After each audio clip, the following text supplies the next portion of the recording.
Entonces, ahora sí, buenas tardes para todos. Vamos a iniciar en nuestra sesión, nuestra última sesión ya para cerrar nuestro intersemestral de investigación 2. El día de hoy sí quiero agradecerles a los que tengan la posibilidad, bueno, la mayoría normalmente, conozco mucho a Ana, a Carlos y a Claudia, que muy amablemente me han acompañado visualmente a lo largo del intersemestral. Muchas gracias por esa participación visual que es muy importante para, primero, conocerlos, identificarlos, pero también porque en estos escenarios virtuales a veces es importante poderlos visualizar, sentirse un poquito acompañado. Así que, bueno, ya en nuestra sección final, cuando nos estemos despidiendo, me gustaría que todos pudieran encender sus cámaras para que nos podamos despedir también de nuestro intersemestre. Hoy vamos a iniciar, hoy vamos a estar finalizando eh, con los elementos preparatorios para las pruebas Saber Pro. Hemos hecho énfasis en la parte del módulo de investigación jurídica. El día de ayer pues estuvimos hablando de cómo analizar las preguntas de investigación, algunos tips para considerar qué respuestas pueden ser o no adecuadas. E hicimos un simulacro en torno a algunas preguntas. Vamos a estar empezando por la socialización de esas respuestas para que ustedes sepan el porqué de esas respuestas. Y luego vamos a abordar o a retroalimentar lo que hablábamos ayer de ética en la investigación con miras a explicar en un caso concreto también cómo se ven esas preguntas de ética en la investigación en el módulo de investigación jurídica de las pruebas Saber Pro. Haremos también un pequeño ejemplo, un pequeño simulacro de una pregunta de ética en la investigación y cerraremos hablando acerca del ensayo. eh, de cómo es el ensayo en las pruebas Saber Pro, recomendaciones para ello y haremos una pequeña actividad práctica en ese sentido. Para finalizar, pues hablaremos si hay alguna pregunta o alguna inquietud en torno a la entrega del tercer corte y con eso pues finalizaríamos el video de hoy. Entonces vamos a empezar con la socialización de las preguntas de metodología de la investigación que veníamos hablando desde el día de ayer, haciendo un breve simulacro al respecto.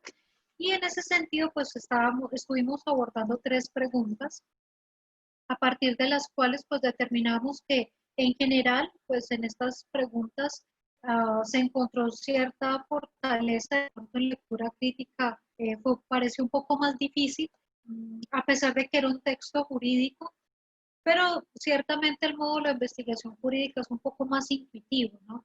Que nos lleva de alguna manera la pregunta a considerar una respuesta un poco más intuitiva. Entonces miremos la primera pregunta que veíamos ayer, que nos decía que una investigación en derecho se propone caracterizar las problemáticas jurídicas que se generan en una población vulnerable del conflicto armado en época del posconflicto. Una pregunta de investigación que permite abordar esta problemática es, en este caso, debíamos tener en cuenta cuál era el problema jurídico o el objetivo de investigación que me estaban planteando en el enunciado. Si ustedes notan, en el enunciado nos dijeron cuál era el objetivo específico, el objetivo general de la investigación. Aunque no dicen este es el objetivo general, podemos entender por la forma en la que ellos expresan que ese era el objetivo general, porque nos dice que la investigación se proponía. Cuando nos indica de esa manera, el texto está haciendo referencia a que ese era la finalidad de la investigación. Por tanto, podemos entender que se trataba del objetivo general de la investigación. Si ese era el objetivo general de investigación, tenemos que considerar que, recuerden, la pregunta de investigación y el objetivo general de la investigación van de la mano. Mi objetivo general no puede indicarme algo distinto a lo que me planteó la pregunta. ¿Bien? En ese sentido, pues miremos la primera respuesta. Nos decía, el desconocimiento de las problemáticas jurídicas de las víctimas del conflicto armado excluye la verdadera reparación en época del posconflicto. En ese aspecto podemos observar que esa pregunta que se hace ahí, de alguna manera, tiene gran parte de las palabras que se usan en el enunciado. Pero recuerden lo que hablábamos ayer. El enunciado, o más bien el que tenga tantas palabras en común con el enunciado, no significa que sea la respuesta correcta. Yo tengo que ver que realmente la pregunta refleje o me digan otras palabras lo que me está diciendo ese objetivo general. Si ustedes notan, me está diciendo algo distinto, porque el objetivo era caracterizar las problemáticas, es decir, saber cuáles son las problemáticas. Y en esa pregunta me estaba hablando de una relación diferente. Si el desconocimiento de las problemáticas excluye la reparación, ahí se está centrando en un problema distinto. Miremos la C. La C nos decía, ¿cuál es la principal problemática que afrontan las víctimas del conflicto armado durante la época del posconflicto? En esa pregunta, alguien diría, ok, la B y la C, es decir, la segunda y la tercera opción, eran muy parecidas, pero en ese caso, la clave estaba en considerar qué me decía aquí la problemática. La problemática no era caracterizar un problema, el objetivo tendría a mirar cuáles eran todos los problemas que afrontan la población víctima del conflicto. Por ende, esta tercera opción era descartable porque se centraba en solo la principal problemática y el objetivo general me decía que era más amplio, que no iba a mirar una, sino que iba a mirar varias. La cuarta opción me decía de qué manera la época del posconflicto agudiza las problemáticas de la población vulnerable del conflicto armado. Pasa algo similar con la opción 1. La opción 1 tenía muchas palabras iguales a las del enunciado. Incluso la cuarta opción tenía casi todo el enunciado. Tenía casi todo el enunciado, casi las mismas palabras. Pero la redacción de la pregunta me indicaba que el problema que ahí se estaba abordando era diferente. En ese caso, no estaban caracterizando las problemáticas, sino que estaban estableciendo una relación de si la época del posconflicto influía en las problemáticas. Y el enunciado me decía que era lo contrario, las problemáticas que habían en época del posconflicto. La cuarta pregunta me estaba hablando de unas problemáticas que ya existían y que crecieron con el conflicto armado. Entonces, eran cuestiones diferentes. Por el otro lado, en la opción correcta, que era la segunda, nos decía cuáles son las problemáticas jurídicas que en época del posconflicto afrontan las víctimas del conflicto armado. Entonces, era la pregunta que en ese momento pues generaba mayores, o más bien generaba una consistencia en relación con el enunciado que se planteaba. ¿Bien? Profe, Sí. buenas tardes, profe, ¿cómo está? Bien, ¿y tú cómo vas? Bien, profe, a mí me pasó algo muy curioso con esa pregunta, porque yo iba a seleccionar la segunda y no me la dejó seleccionar. Más raro, profe, entonces yo seleccioné otra porque no me dejó seleccionar la segunda, profe. Me pareció pues Muy raro. curioso, muy curioso. De pronto el internet te hizo una mala pasada. A lo mejor, a veces pasa, ahí, no sé por qué esta mañana también tuvimos un problema parecido, pero todas las respuestas se les dejaba seleccionar en todas las otras preguntas y en una no.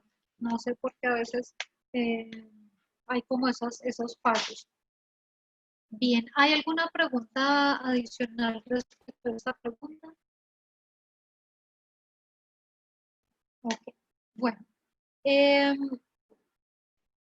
En el segundo caso, nos decía que se trataba de un grupo de estudiantes que desean desarrollar como trabajo de grado una investigación sobre la vulneración de los derechos de las mujeres trabajadoras sexuales.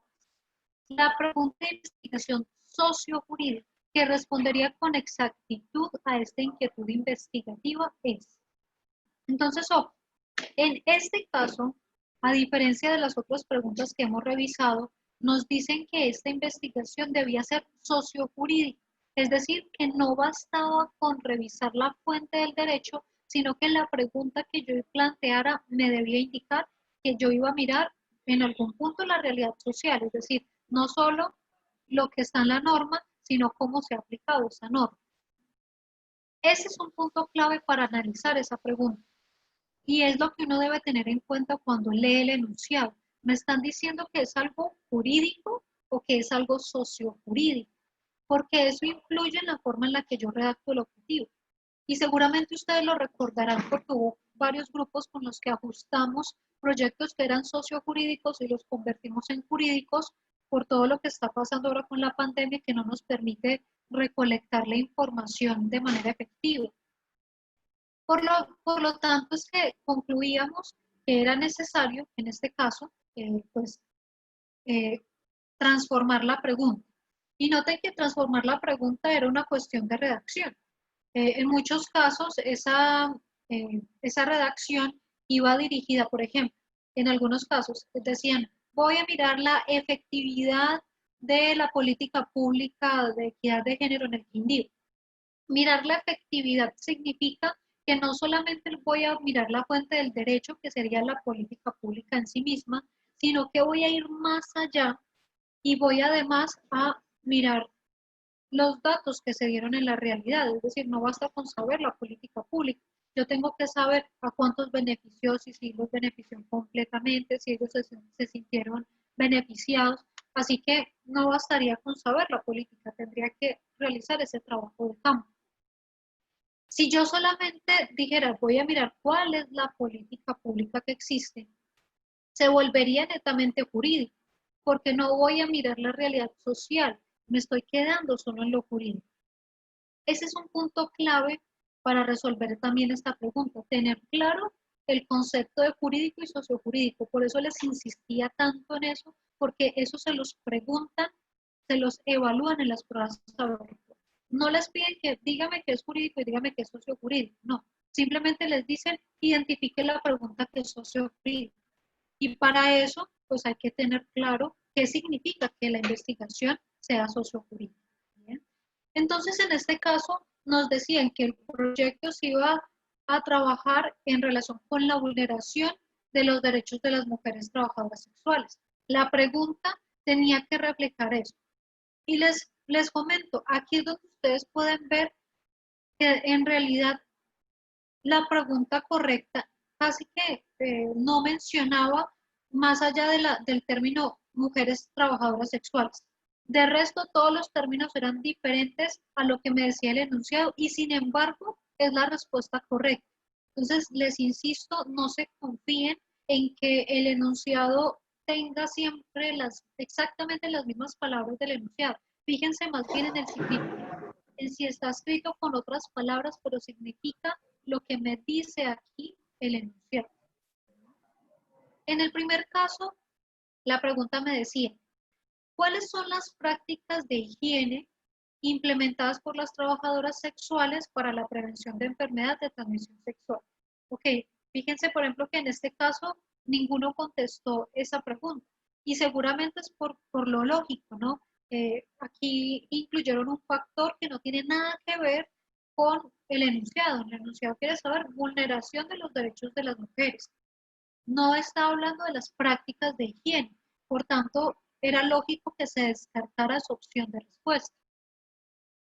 La segunda y la tercera eran las que podían generar cierto conflicto, que de hecho aquí lo podemos ver.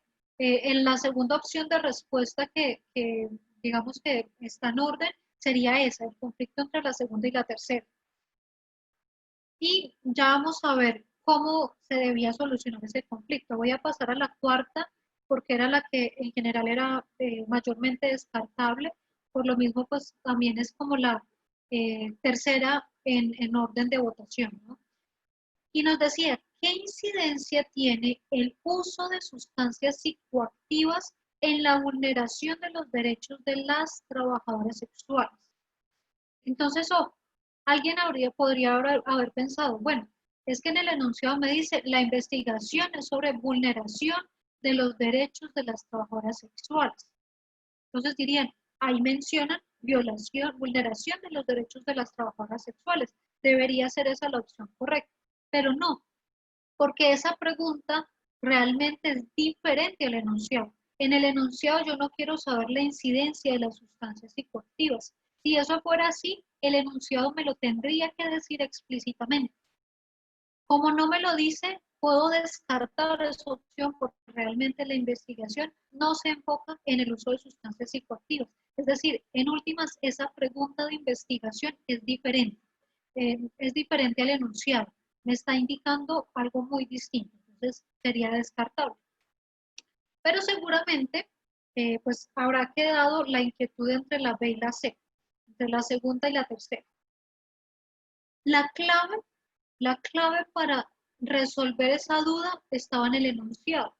En el enunciado me decían que la pregunta era sociojurídica, el proyecto de investigación era sociojurídico.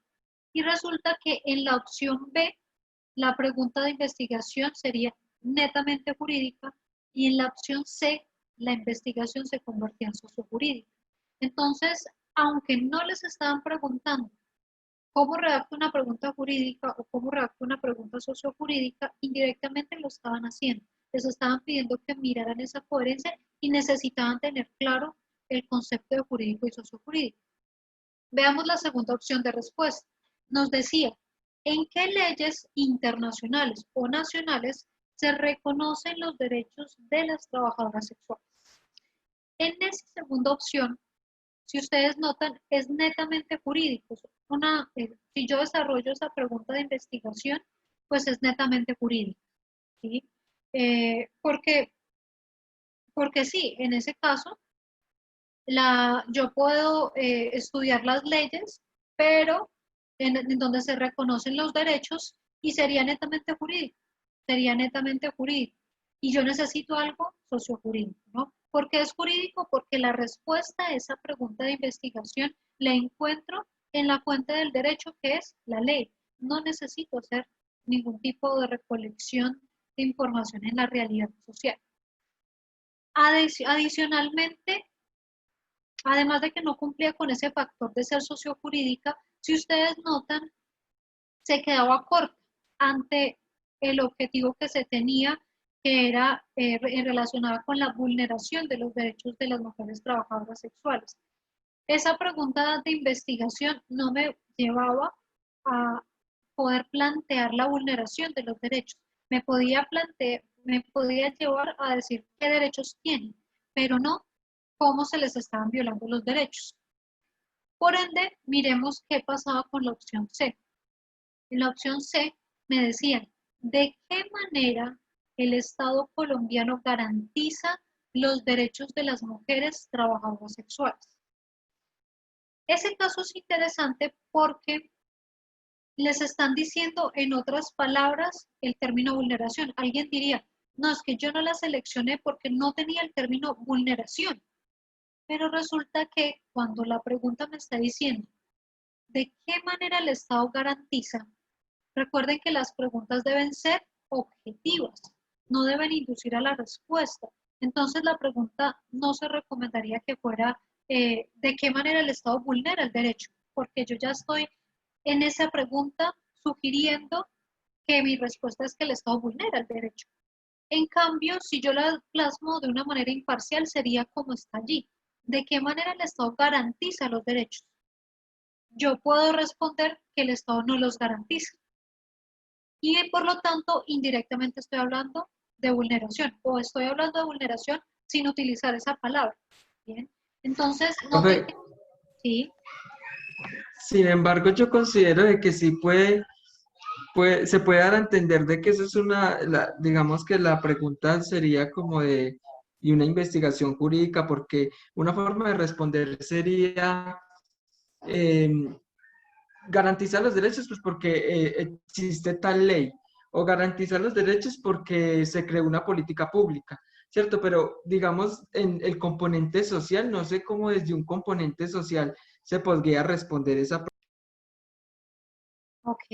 Bueno, lo que pasa es que cuando estamos hablando del término garantía en materia de derechos humanos, las garantías no se entienden solo con la existencia de una ley. Para saber que algo se está garantizando, que un derecho se está garantizando, se necesitan de acciones afirmativas. Acciones afirmativas significa, digámoslo así, acciones que esté realizando el Estado, no solo la norma, sino la implementación de la norma.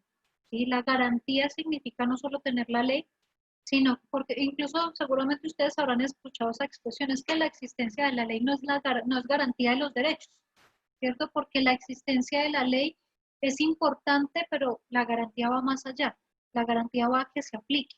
Entonces, para responder a la pregunta de qué manera el Estado garantiza los derechos, significa que yo tendría que indicar, sí, existe este marco jurídico, este marco constitucional, pero ¿qué está haciendo el Estado a partir de esa norma, a partir de ese marco jurídico? Entonces yo necesitaría saber, bueno, por ejemplo, ha hecho caracterizaciones, ha beneficiado, ha implementado las políticas, no se quedaría solamente dentro del marco jurídico, sino que habría que examinar propiamente las acciones en concreto que se han desarrollado por parte del Estado. ¿Sí?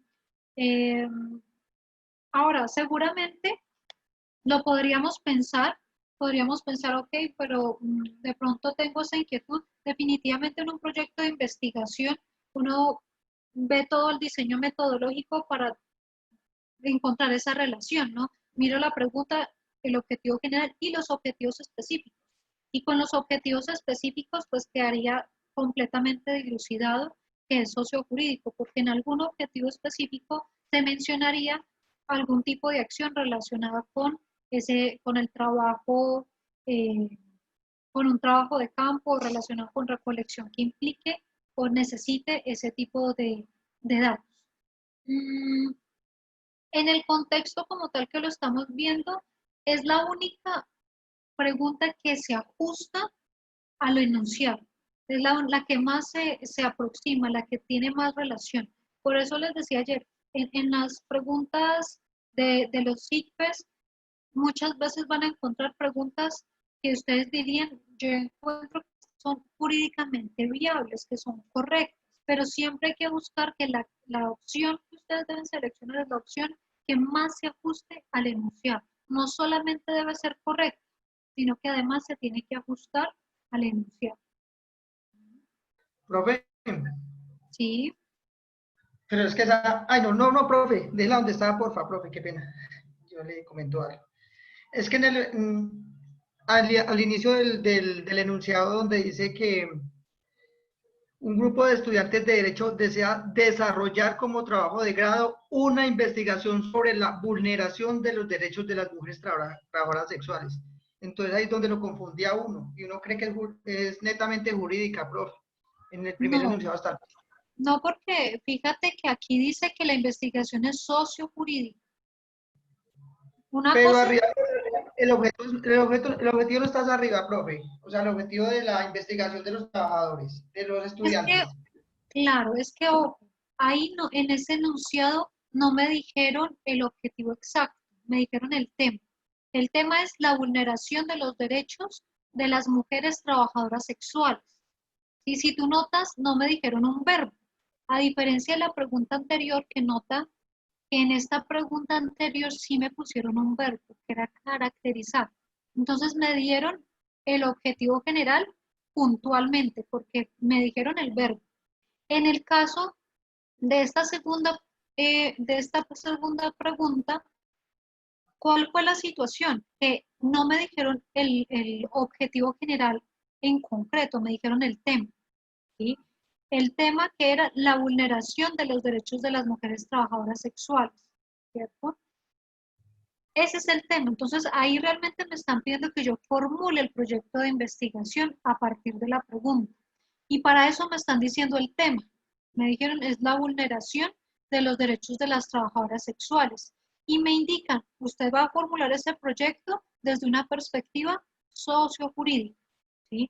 Entonces, bueno, ahí a veces pasa que de una primera lectura nos puede dar una sensación, pero hay que hacer una lectura integral con calma para rescatar todos esos elementos. Aquí que me dieron el verbo, el objetivo general no era propiamente el objetivo general, era más el tema como tal, y me impiden que yo lo formule desde una perspectiva sociojurídica. ¿Bien? Entonces, bueno, esa era una pregunta un poco más compleja, pero el punto clave de ese enunciado era que era sociojurídico. Ok, profe, gracias. ¿Sí?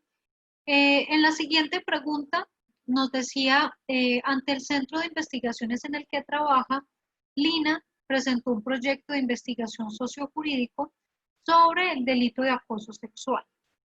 Su objetivo general es saber si durante el periodo 2008-2012 los operadores jurídicos en Colombia interpretaron sesgadamente el tipo penal por discriminación de género.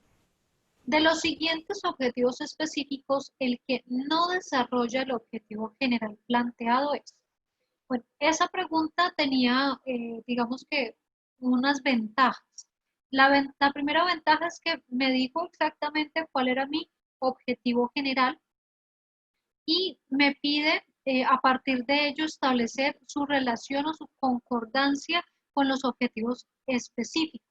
Me están pidiendo que yo seleccione, y eso es un punto clave en este enunciado, el que no desarrolla el objetivo general. Eso quiere decir que hay tres que sí serían pertinentes y conducentes.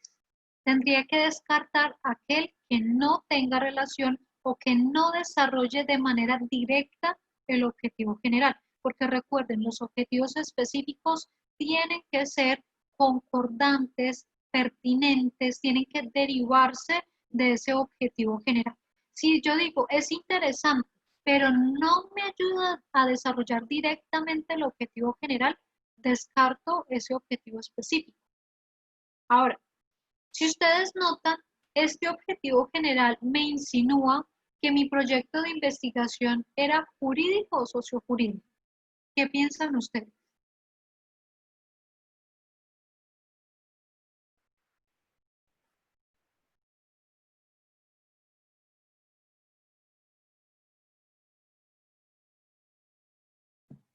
Sociojurídico, Sociojurídica. ¿Ok? ¿Por qué piensan que es sociojurídico? porque están preguntando cómo una persona interpretó algo. Entonces yo no me puedo basar solamente en la ley, tengo que preguntarles a la persona pues lo que ella piensa. Exactamente, exactamente. Entonces, no estoy mirando solamente la ley, ¿cierto? Estoy entrando a mirar también la, eh, la percepción de una persona y para eso sí me toca irle a preguntar a la persona qué piensa o cómo lo piensa o de qué manera está desarrollando eh, en este caso, la interpretación de el tipo penal. Y de hecho, pues fue la pregunta que respondieron la mayoría correctamente, el 66%. Vamos entonces a mirar estos objetivos. El primero me decía, realizar un análisis jurídico de la legislación penal sobre acoso sexual desde su tipificación en el año 2008 hasta el 2012. Okay. Para yo saber o para yo poder desarrollar mi objetivo general relacionado con la interpretación de el tipo penal, si interpretaron sesgadamente el tipo penal por discriminación de género, eso respecto al delito de acoso sexual, necesito saber cómo en la legislación está contemplado el delito. ¿Lo necesito saber o no? ¿Qué piensan?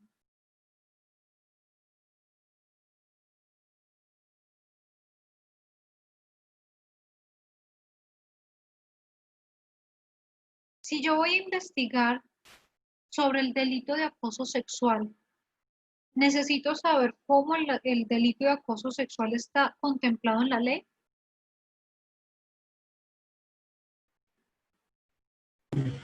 Claro, profe, usted tiene que partir del estudio del tipo, cómo está redactado, qué sanción mínima impone, qué sanción máxima impone, qué requisitos se necesita para el sujeto activo, si tiene una calidad, una calidad y una cualidad específica. Ok, muy bien, claro que sí, exactamente. Definitivamente, si yo voy a estudiar el delito de acoso sexual e incluso cómo lo están interpretando, y esa interpretación viene de la norma, pues necesariamente voy a tener que desarrollar ese objetivo. Entonces, es completamente pertinente y por lo mismo, pues no es la opción correcta, porque me están pidiendo la opción incorrecta, ¿cierto? Luego, el segundo objetivo me decía, diagnosticar a través de entrevista los grados de discrecionalidad de los jueces y fiscales sobre la interpretación del tipo penal. Entonces, noten que me están introduciendo un objetivo específico que es jurídico o sociojurídico.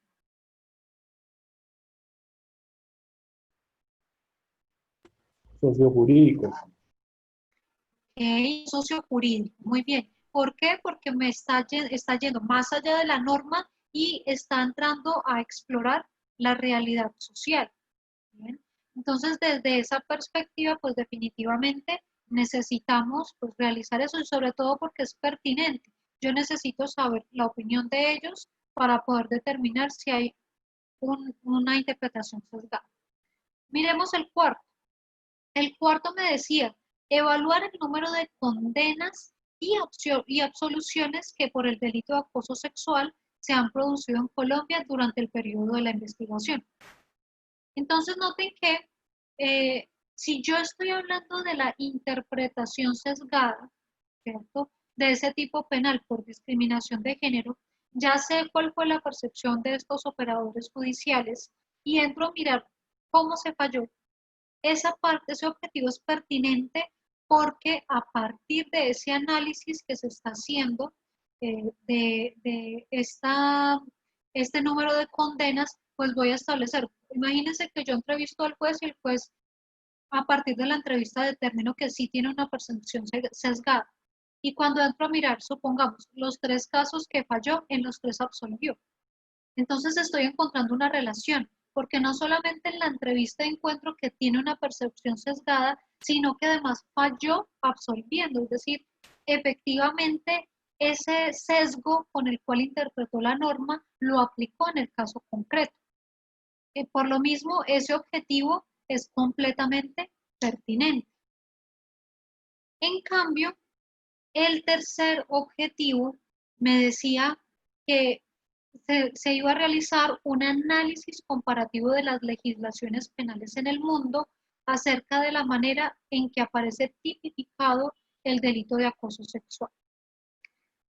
¿Será que yo necesito saber, para saber si en Colombia el delito de acoso sexual como está tipificado en Colombia y de la manera que está siendo juzgado en Colombia por los jueces, ¿será que yo para responder a esa pregunta en Colombia necesito hacer un análisis comparativo de las legislaciones penales en el mundo?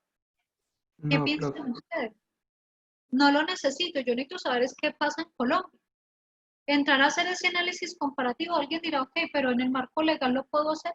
Bueno, en el marco legal podrían hacerlo, pero no es parte de los objetivos específicos como tal, porque no es pertinente. No es pertinente hacer un análisis comparativo de las legislaciones cuando toda mi investigación se basa, se estructura, se desarrolla y se analiza en el contexto colombiano. ¿Listo? Esa era entonces la opción que no era correcta y por tanto era la opción correcta de la pregunta, ¿no? No sé si me hago entender con esa expresión, ¿no? Recuerden que en el enunciado me estaban pidiendo que yo escogiera la opción incorrecta. Como detecté aquí la opción incorrecta, al yo seleccionarla, pues esa es la opción correcta de la pregunta en sí misma. ¿Bien? Bueno, muchachos, ¿alguna pregunta de esta parte?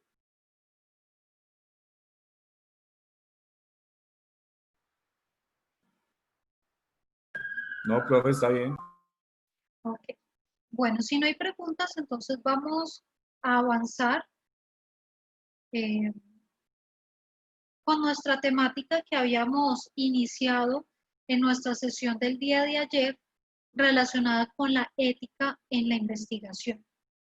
Y cuando hablamos de la ética en la investigación, pues ayer vimos un pequeño video introductorio donde nos mencionaba esos momentos en los que se veía reflejada la ética en la investigación.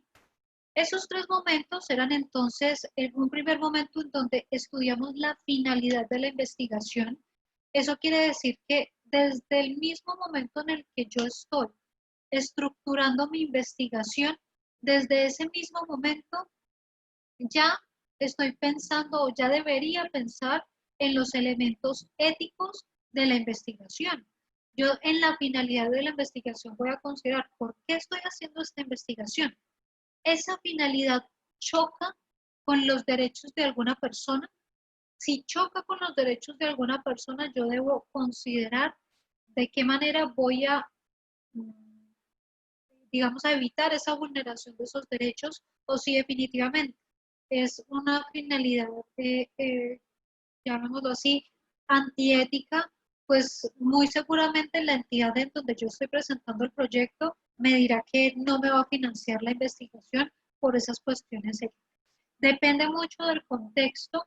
Ayer hablábamos de todo el debate que había, por ejemplo, con las investigaciones que se dieron en el contexto de la Segunda Guerra Mundial, la experimentación forzada en personas, todos esos elementos que en ese caso, pues incluso eran avalados por la propia legislación de la época y por las autoridades de la época, así que, bueno, estaban en un contexto muy distinto, pero fue a partir de eso que se han venido desarrollando todos esos principios bioéticos que permiten o que buscan que no se repitan esas circunstancias.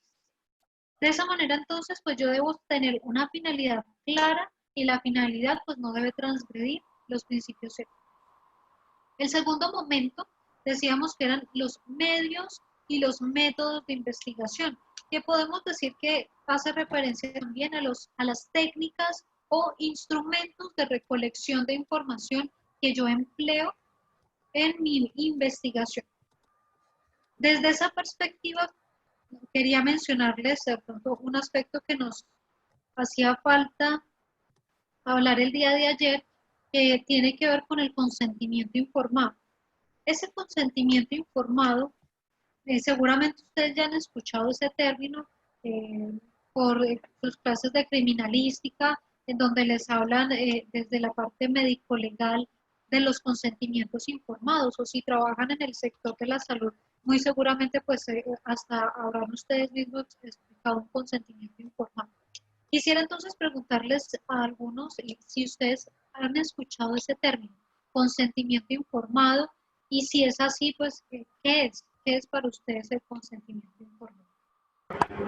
El consentimiento informado es que la entidad, por ejemplo, si estamos hablando de una entidad médica, un consultorio jurídico, un consultorio odontológico, y a usted le programan una cirugía maxilofacial, en el consentimiento el odontólogo expresa que a usted, el paciente X, se le explicó detenidamente el procedimiento que se le va a realizar, la técnica que se va a aplicar, los medicamentos y las recomendaciones dadas para el posoperatorio.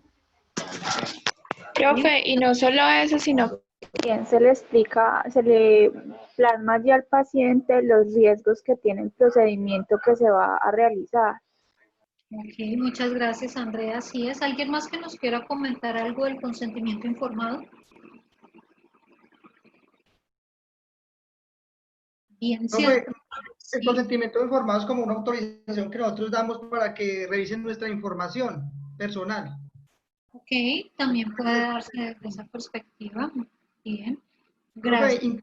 Disculpe, muchas veces cuando lo llaman a uno de los bancos los asesores, uno pues, por decirlo coloquialmente, para quitárselos de encima, uno les dice, ¿y a ustedes quién les dio la información? Ellos le cuelgan a uno. Muchas veces porque ellos están autorizados.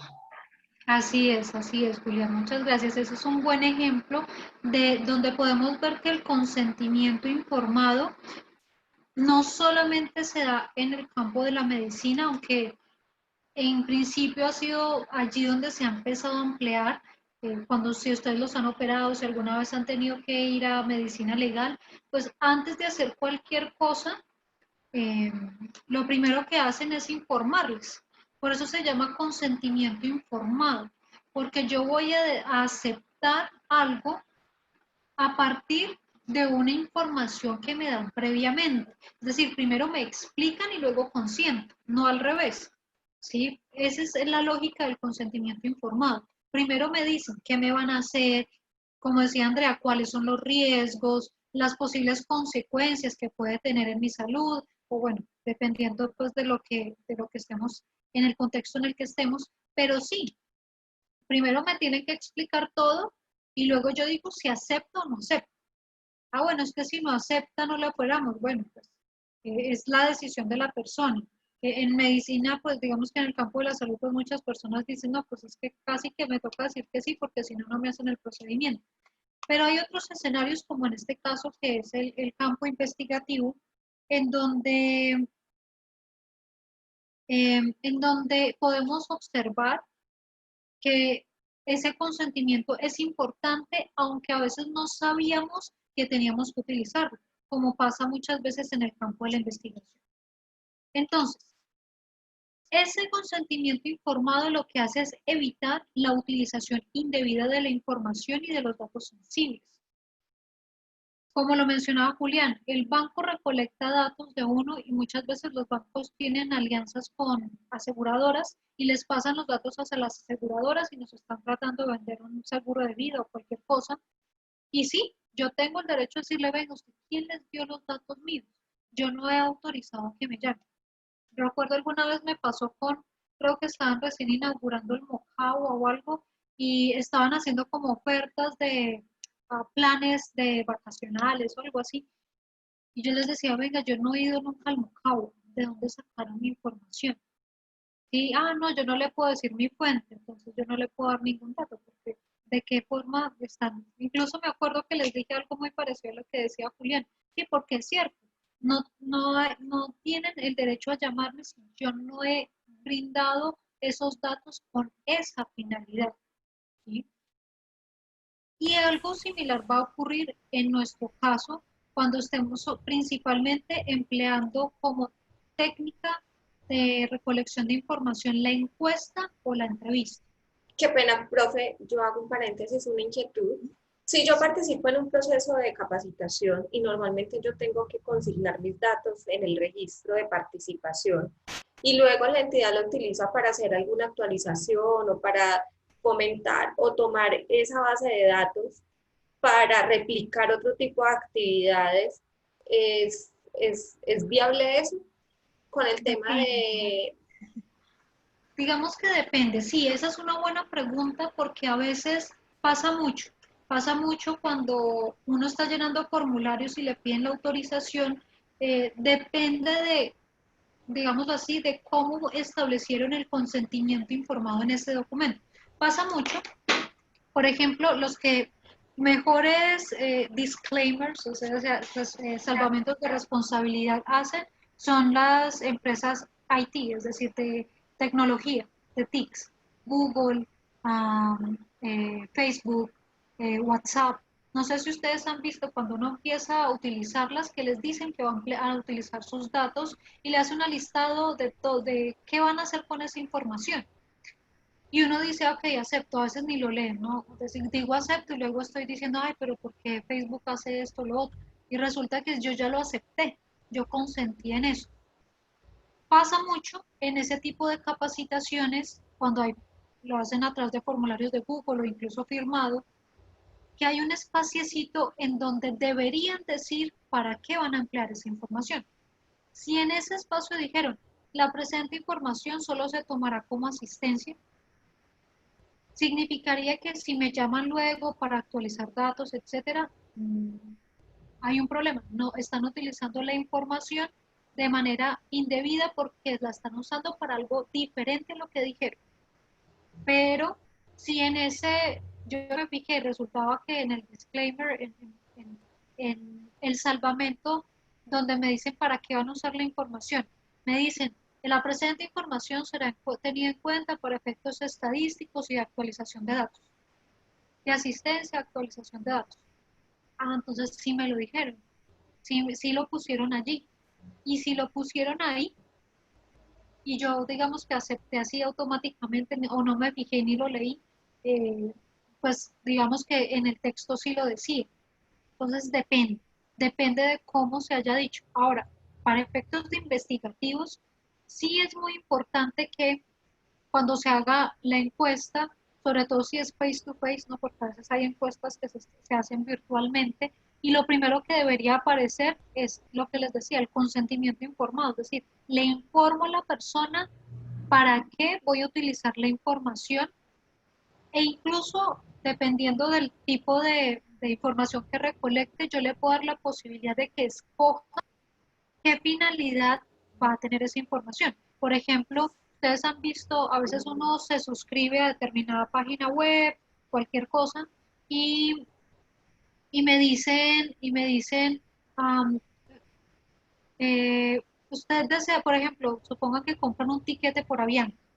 Y cuando compro el ticket en la parte de abajo me dicen, desea que se le remite información de promociones, etcétera, etcétera, y les aparece un cuadrito en donde ustedes pueden chulear y, ay, sí que me lleguen promociones, o no chulean, y no les van a llegar promociones, porque ahí les están pidiendo un consentimiento informado, su consentimiento para qué, para que me lleguen promociones. No para que me llegue otra cosa, sino para que me lleguen promociones, y eso debería ser lo único que me llegue si yo doy a aceptar. Mm, si de pronto ustedes llegan a trabajar en una entidad de ese tipo que recolecta datos, es muy importante revisar la ley de habeas data que hay en Colombia, ¿sí? Porque esa ley reguló cómo se debe hacer ese tipo de recolección de información y qué responsabilidades tienen estas entidades cuando manejan inadecuadamente la información. Ahora, volviendo al tema de investigación, es muy importante contar con el consentimiento de las personas cuando se hacen encuestas y cuando se hacen entrevistas. En su momento les mencionaba, yo no puedo forzar a una persona a que me dé una entrevista.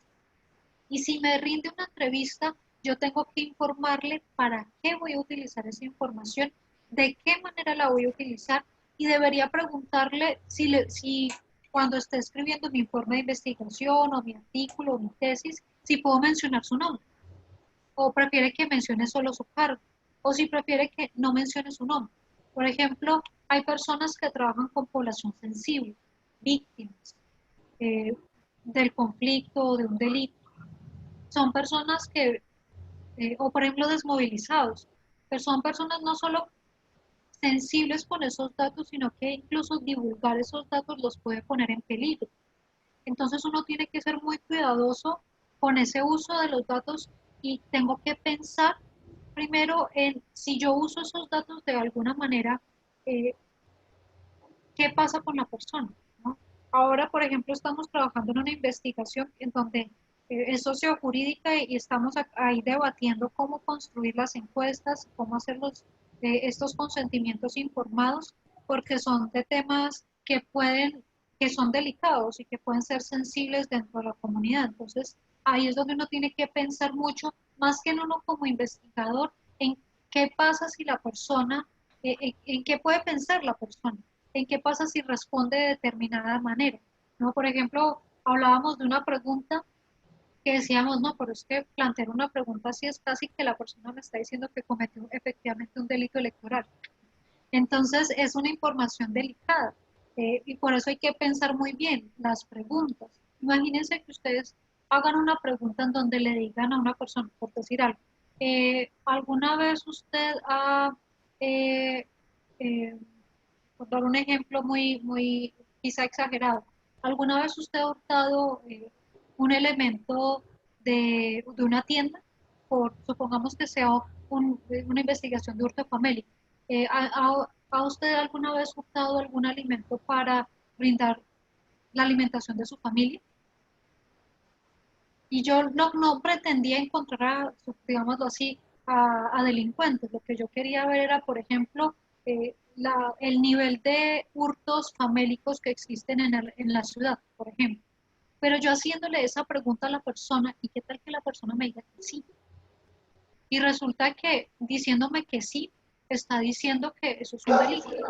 Y resulta que hay un principio del derecho penal que me dice que si yo soy conocedor de un delito, yo debería informar, yo debería poner eso en conocimiento de las autoridades. Entonces, noten que hay todo un detrás de la pregunta que hay que pensarlo muy bien y además una pregunta, ese tipo de preguntas y resulta que hay un principio constitucional que dice que nadie está obligado a hablar contra sí mismo y qué tal que la persona no cae en cuenta de eso, yo no caí en cuenta y estoy recolectando una serie de datos que están afectando o podrían potencialmente afectar a la persona y a sus derechos fundamentales.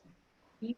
Entonces, sí, son cuestiones que hay que pensar, es decir, no es redactar una pregunta por tenerla en una encuesta, sino pensar en el detrás de y todo lo que se pueda afectar con esa recolección de la información. Profe, Ahora, pero ese tipo de preguntas no iría en contra de la investigación, de la ética de la investigación, de lo que nos está claro, diciendo ahorita. claro, exacto. Entonces, ahí es donde yo tengo que pensar, noten que la ética en la investigación eh, es, se dan todos esos momentos. Por eso les decía, yo tengo que pensar muy bien mi pregunta, porque mi pregunta atenta contra la ética y atenta contra los derechos. Entonces, no podría poner esa pregunta en la encuesta, ¿sí? A eso iba, exactamente esa es la conclusión, muy bien, porque sí, definitivamente si eso es lo que me está pasando, significa que, ojo, tengo un dilema ético en mi investigación que tengo que solucionarlo, por ejemplo, redactando la pregunta de una manera que no atente contra esos principios éticos, ¿sí? O eliminando la pregunta. Incluso viendo la posibilidad de extraer la información de otra manera. Por ejemplo, alguien dirá, no, pues si yo no encuesto, entonces, ¿cómo voy a saber el nivel de hurtos famélicos que hay en Armenia? Ok, pues hay una forma y es entrando a mirar sentencias condenatorias por hurto famélico. Y de esa manera, pues ya no ando por ahí, digamos, violando principios éticos, sino que me voy a remitir a una fuente del derecho. ¿Sí? Entonces, empieza uno como a mirar alternativas y cómo recolecto la información sin atentar contra esos principios éticos. Y de hecho, eso es lo que hacen en las pruebas SaberPro. Les ponen casos parecidos a lo que yo les acabo de mencionar y les piden que ustedes determinen si es un comportamiento antiético o les piden que determinen cuál sería la conducta ética que se debería cumplir por parte de ese investigador. Pero al margen de las preguntas de las pruebas SaberPro, el mensaje es, hay que tener cuidado cuando hago encuestas, cuando hago entrevistas. En principio, con el mismo diseño de la encuesta y de la entrevista, pensar estos aspectos. ¿Estoy transgrediendo derechos? ¿Estoy atentando contra principios éticos con esas preguntas que estoy planteando? No, ok, puedo realizar esa encuesta o esa entrevista. Pero antes de realizarla, yo tengo que explicarle a la persona para qué estoy haciendo esa investigación, dónde estoy haciendo esa investigación, los datos que me está proporcionando, cómo los voy a utilizar. Y tendría que darle la posibilidad de que indique si quiere que sus datos personales se den a conocer. Si yo no quiero que se diga mi nombre, yo como investigador puedo recolectar los datos, pero tengo una obligación de reserva, de no mencionar esos datos. Ese es mi compromiso ético en ese momento, porque recolecté la información, pero me comprometí con la persona que me dijo que no quería que su nombre se diera a conocer. Tengo un compromiso ético con esa persona de respetar su privacidad y su intimidad y no divulgar los datos que me está mencionando. De manera entonces que si yo imprimo eso pues es un tema muy delicado. Normalmente eso es lo que da lugar a acciones de tutela para que eliminen o saquen de la circulación libros, artículos, etcétera, porque infringieron ese tipo de principios. Profe, y en el caso de esos periódicos que son amarillistas, donde colocan personas como tan horribles, ahí, muertas, niños, de todo, ahí están incurriendo en algún tipo de delito, profe. Bueno, digamos que más allá de un delito, bueno, depende. En general, ese tipo de circunstancias las podríamos pensar desde la perspectiva de desde el derecho constitucional, ¿sí? Y está muy de la mano con la libertad de expresión. ¿Sí? Esos medios de comunicación, aún los amarillistas, de lo que están haciendo uso, el derecho que están ejerciendo es el derecho a la libertad de expresión. Pero el derecho a la libertad de expresión tiene límites. Y significa que yo debo hacer un ejercicio responsable de la libertad de expresión, ya sea informando o poniendo una imagen. Si yo tomé una imagen sin el consentimiento de una persona de sus familiares, están transgrediendo mi derecho a la imagen, a mi buen nombre y a mi honor, y eso puede dar lugar a que esta persona o este medio de comunicación sea tutelado, es decir, que se presente una acción de tutela en su contra, solicitándole que retire esa fotografía y que pida perdón público. ¿Sí? Depende de la cantidad de, digamos que de la gravedad de las circunstancias, se podría llegar incluso a considerar si se cometió una injuria o una calumnia. ¿Sí? Ha pasado en más de un medio de comunicación que eh, eso sí, la injuria y la calumnia sí tiene una connotación penal y los denuncian porque hicieron una manifestación injuriosa o cometieron una calumnia, ¿no? Cuando dicen, por ejemplo, se capturó al mayor ladrón de Colombia y resulta que no hay una sentencia penal en firme, apenas abrieron la investigación. Cuando ellos ponen, se capturó al ladrón, quiere decir que ya debería haber sido condenado por el delito de hurto. Y no es así. Entonces está infringiendo o está, digamos que haciendo un ejercicio abusivo de la libertad de expresión que puede tener connotaciones penales si llega a ser injuria o calumnia, o si se están vulnerando derechos fundamentales, pues puede ser, eh, digamos que dirimido ese conflicto a través de la acción de tutela. Bueno, muchachos, ¿alguna otra pregunta?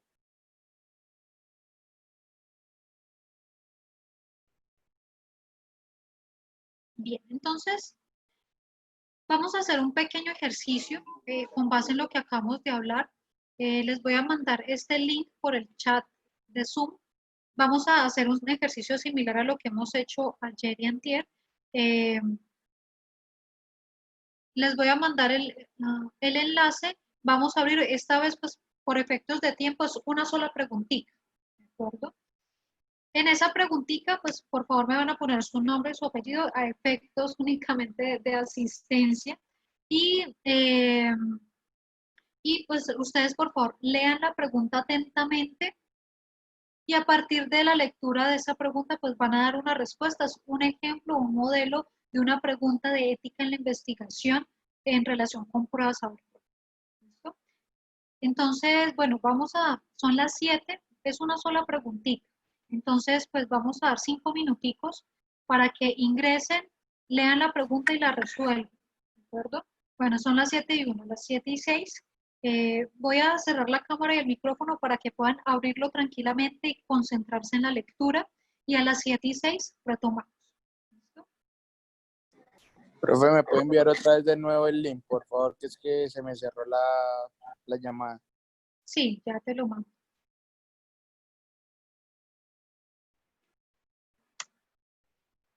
Listo.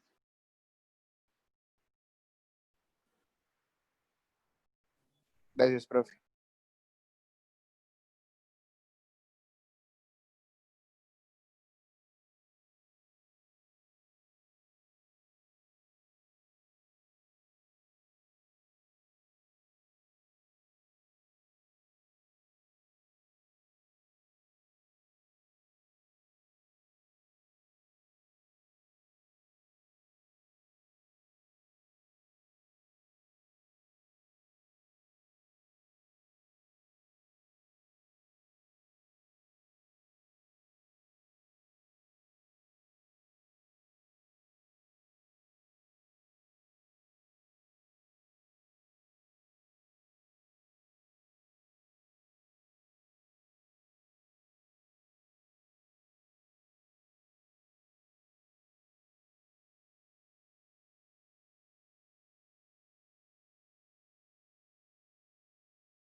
Profe, no le deja ver a uno la respuesta.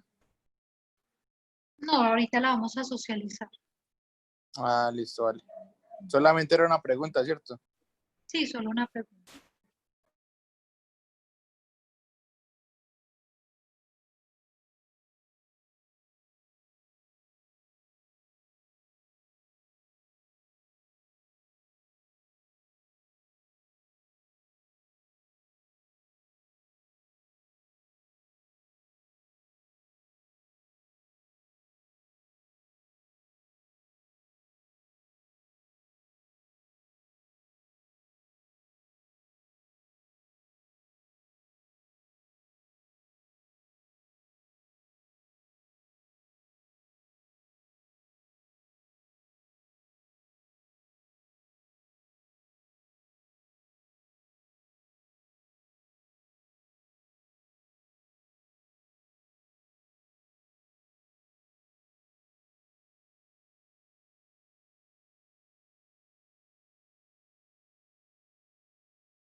Bueno, muchachos, van 36 respuestas hasta el momento. Nos queda un minutico de más, 2 minuticos para que por favor terminemos de ingresar la respuesta.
Bueno, muchachos, entonces ya estoy viendo que todos han contestado. Vamos a socializar la pregunta. Voy a compartir aquí pantalla.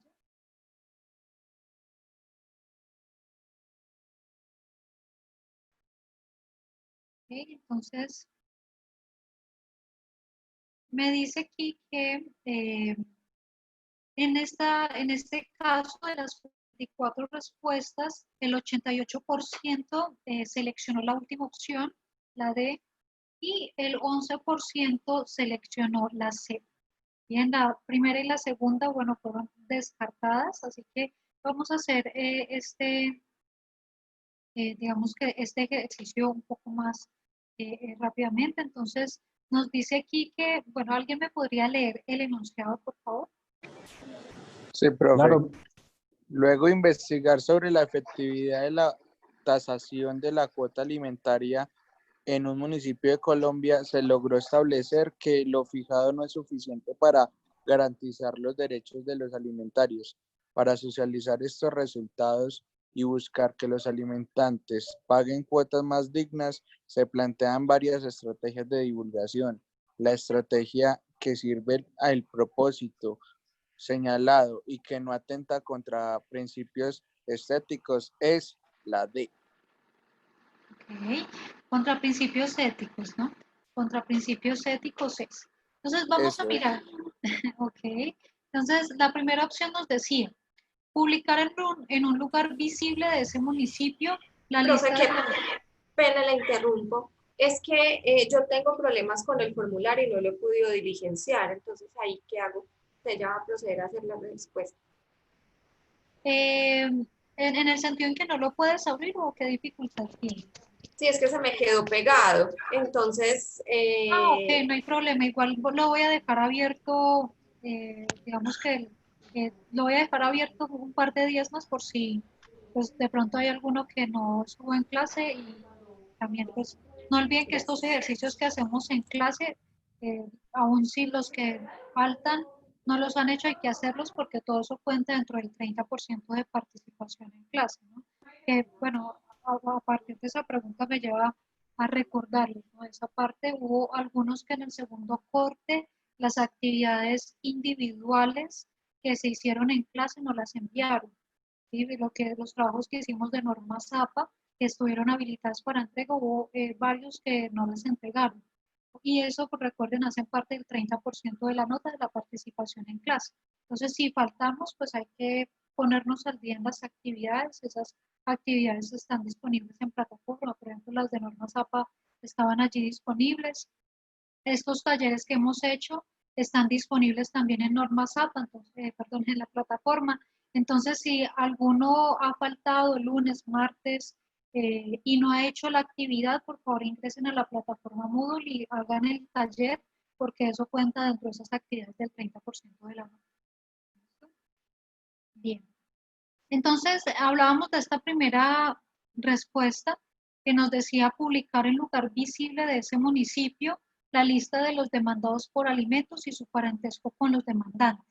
Entonces, creo que fue algo bastante claro con lo que veníamos hablando ahora, que definitivamente es ese tipo de estrategia, primero, pues realmente no cumple con el objetivo que es divulgar el proyecto de investigación, ¿cierto? Y segundo, pues infringe principios éticos porque yo estoy atentando en ese caso contra la intimidad de las personas. Incluso si ustedes, digamos que lo relacionan con la jurisprudencia constitucional, podrán ver que la jurisprudencia en casos, por ejemplo, de morosos en conjuntos residenciales, pues ha dicho que no se puede publicar los nombres de las personas, ni en ese caso, pues digamos que ningún dato personal. Han dicho que si publican listas tiene que ser de pronto con el número de la manzana, pero no con el nombre de la persona. En ese sentido, pues también digamos que aquí aplicaría lo mismo. En el segundo caso nos decía denunciar penalmente a los alimentantes que están pagando sumas insuficientes para presionar una mejora en las cuotas. Eso, además de que no cumple con la finalidad de socializar la investigación, eh, y además de atentar contra los principios éticos, es además, si ustedes lo notan, jurídicamente inviable. Es decir, la denuncia penal por inasistencia alimentaria es una cosa, y otra cosa es que alguien denuncie penalmente, además de no ser el sujeto, digamos que, legitimado para eso, es que yo vaya y denuncie al vecino porque yo pienso que no le está dando suficiente dinero a su hijo. Cuando está, y resulta que el dinero que él está pagando es la cuota alimentaria que le fijaron.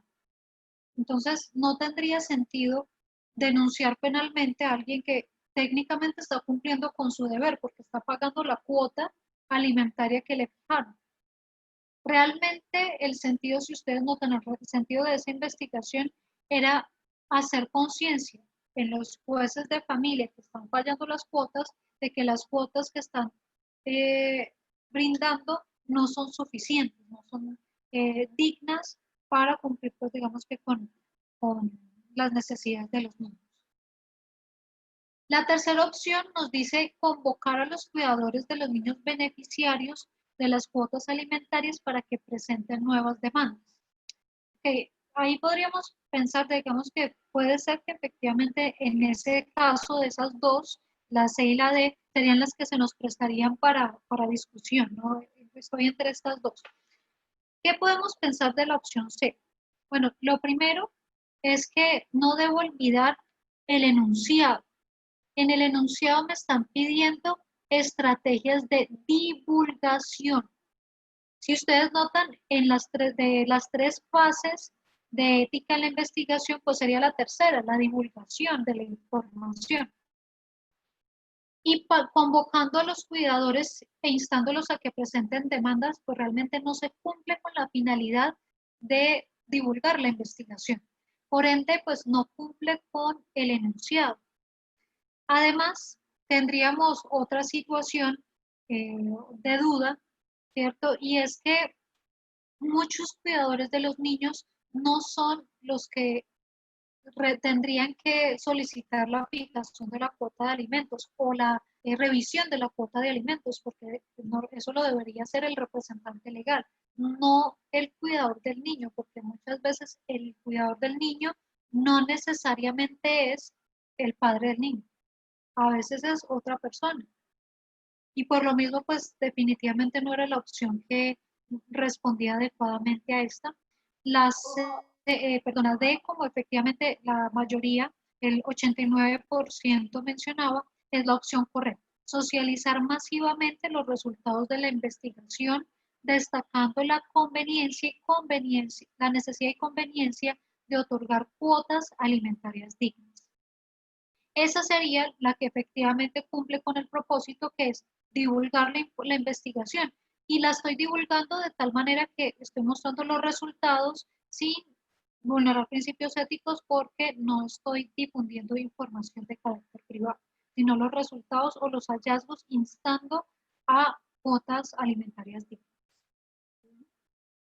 Bueno, muchachos, ¿alguna pregunta hasta aquí?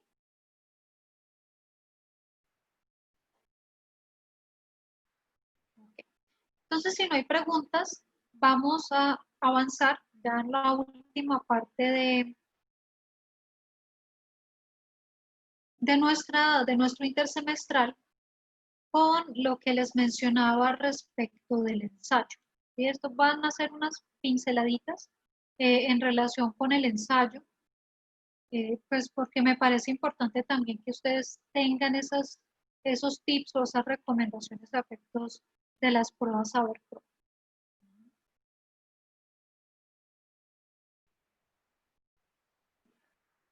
Entonces, cuando ustedes presentan las pruebas Saber Pro, les decía el lunes, deben tener en cuenta que la primera prueba que se presenta es la del ensayo. Ténganlo presente porque ha pasado que a veces pues no se conoce la metodología del examen, no nos dicen eso y pasa que el docente evaluador, el que está como ahí acompañando en el examen, tampoco les dice nada. Y yo no sabía que tenía que empezar por el ensayo y vinieron a recogerme el ensayo. Y se los digo porque ha pasado, ¿no? Alguna vez un estudiante a una situación que le pasó así. Bueno, en esa época no se hacían los simulacros que hoy en día hace la universidad para las pruebas Saber Pro, y pues nadie le informó, ella llegó allá y no sabía. Y cuando empieza la prueba, y al parecer eso pasó con varias personas, porque más o menos la mitad de ese grupo no sabía que tenían que empezar por el ensayo, la persona que estaba ahí tampoco les dijo, y a los 40 minutos, pues este estudiante observa que entró una persona con una bolsa, una chuspa, y entró y se dirigió hacia el otro extremo. Cuando empieza a escuchar a esta persona, este estudiante, unos gritos y unas reclamaciones, y volteó a mirar y estaban ahí empezando los estudiantes a sulfurarse. Cuando mira al vecino y le dice, ¿qué pasó? Y le dice, están recogiendo el ensayo. Y él dice, ¿cuál ensayo? Y resulta que decía esta persona, es que yo pensé que el ensayo lo iban a hacer luego, porque yo miré así mi cuadernillo y yo no vi nada. Yo dije, bueno, quién sabe, eso debe ser que vienen ahorita a repartir la hoja del examen. Y cuando le mostraron esa cartulinita, porque realmente digamos que el cuadernillo donde se resuelve el ensayo es más o menos una hoja una cartulina doblada a la mitad, más o menos eso. Y está metido del cuadernillo grande. Entonces, claro, esta persona lo abrió y no vio nada, y porque era chiquito. Y cuando le dijeron eso, ahí sí lo vio. Pues resulta que tienen los primeros 40 minutos para desarrollar el ensayo. Esta persona tuvo que hacer el ensayo en 5 minutos, literalmente lo que alcanzó a escribir mientras la persona recogía los diferentes ensayos. Tuvieron más o menos realmente como, según cuenta, como 10 minutos, porque por el alboroto que armaron en el salón, esta persona salió a preguntar que si les podían dar 10 minutos porque los estudiantes no habían hecho los ensayos, porque el profesor no les dijo y no sabían que tenían que empezar por eso. Y a la final, pues mientras fue y volvió, fue el tiempo que tuvieron porque les mandaron a decir que no, que tenían que saber que tenían que empezar por ahí. Así que bueno, yo se los comento a ustedes por si pasa eso, pues que sepan. Ustedes llegan a las 7 de la mañana a empezar su examen, a las 7:40 están yendo a recoger los ensayos. ¿Listo?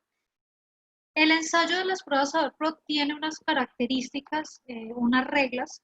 La primera es que ustedes no tienen la posibilidad de seleccionar el tema del cual van a redactar el ensayo. Ellos normalmente tienen 1 o 2 temas en los diferentes exámenes y de acuerdo con eso, pues ustedes tendrán que hacer el ensayo.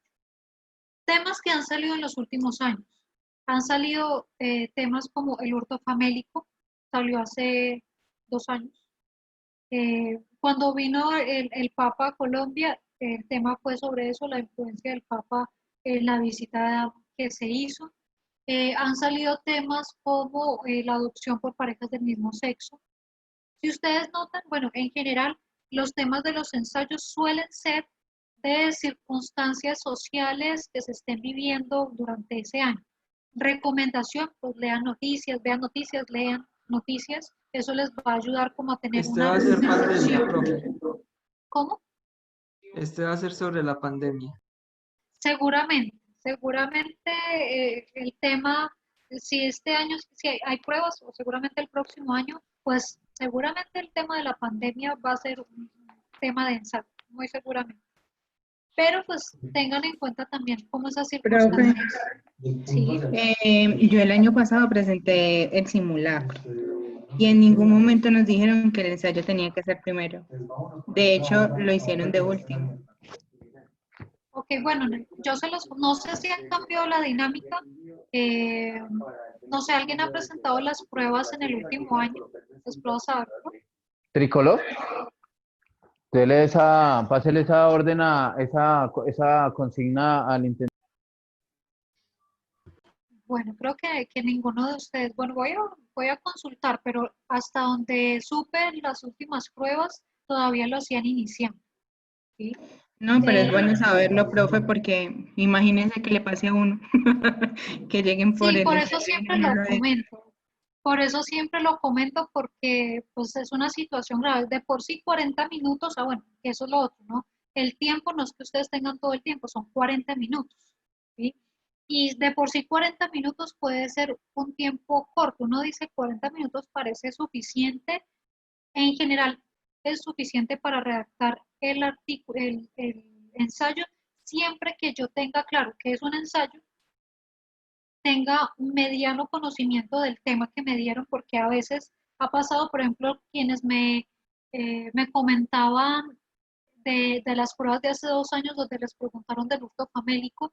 Bueno, discutimos un poco del tema en esa aula porque realmente fue un compañero que ya las había presentado y nos comentó que ese año había sido el tema el hurto famélico.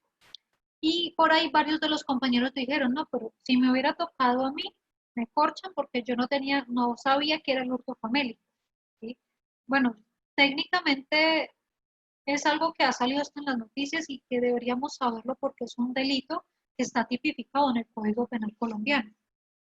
Pero hay temas que a veces pueden no ser tan cercanos a mí y aún así pues me toca echar mano de lo que pueda para redactar el ensayo. En general, esas serían como las pautas básicas. Saber manejar los 40 minutos, saber que me van a dar un tema y que tengo que trabajar ese tema. Tenemos como abogados una ventaja y es que suelen ser temas muy sociales, muy vinculados a temas constitucionales o temas que de una u otra manera hemos leído o hemos escuchado como abogados. Y además, pues hay que tener en cuenta algo, para que el ensayo sea calificable, tienen que escribir mínimo una página. Es decir, ustedes van a encontrar una carátula, el ensayo va a ser así, ¿no? Les decía, una cartulinita dividida en dos, van a encontrar en la parte del frente las instrucciones. Entonces les dicen que están en el módulo de competencias escritas, que tienen que redactar un ensayo, que el tema es tal cosa. Les dicen que tienen que llenar mínimo una página. Entonces cuando ustedes abren y ven digamos que la parte de atrás, van a ver que está dividido como en dos cuadritos, ¿sí? Eso quiere decir que para que el ensayo sea calificable, mínimamente tendría que escribir un lado. Pero además tengo que tener en cuenta que realmente son máximo dos páginas, porque mejor dicho, el espacio que ustedes tengan en la cartulina es el espacio que tienen para calificar. Profe, se me acabó la cartulina, ¿puedo sacar una hoja? No, es el espacio que tienen en la cartulina. Es más, ustedes saben que a las pruebas, bueno, si no lo saben, se los comento, para estas pruebas ustedes van literalmente con la cédula y el lápiz. No les dejan entrar celular, no les dejan entrar nada más. Entonces, tampoco tendrían de dónde sacar una hojita para seguir continuando el ensayo. Y además, en la prueba les da el espacio que es. ¿Qué pasa si tengo una letra muy grande? Mida el espacio y de acuerdo con eso, pues escriban, ¿no? Porque ese es casi que el mínimo y el máximo, ¿no? Mínimo una página y máximo dos. Entonces, para que sea calificable, tengo que redactar una página mínimamente. Pero, ojo, cuando a mí me vayan a calificar el ensayo, debo considerar que el ensayo no puede, o más bien debe cumplir con una estructura para que yo tenga un buen puntaje en las pruebas en esta competencia, ¿sí? Entonces, ¿cuál es esa estructura? La estructura que tiene un ensayo y que yo creo que pues, ustedes a lo largo de su carrera habrán hecho ya uno u otro ensayo. A veces pasa cuando uno revisa un ensayo que escriben para determinada materia, uno entra a mirar y realmente no es un ensayo. Me explico. A veces hay un mito detrás de los ensayos. Los ensayos son un poco incomprendidos porque a veces pensamos que cualquier trabajo es un ensayo y resulta que no necesariamente. El ensayo tiene una estructura muy específica, pero además unos elementos particulares que lo vuelven ensayo y que lo diferencian de otros escritos. Y el problema es que normalmente confundimos un texto informativo con un ensayo. Un texto informativo es aquel en donde yo presento información sobre algo. Por ejemplo, hagan un trabajo sobre, no sé, supongamos los fines del Estado. Hagan un trabajo sobre fines del Estado.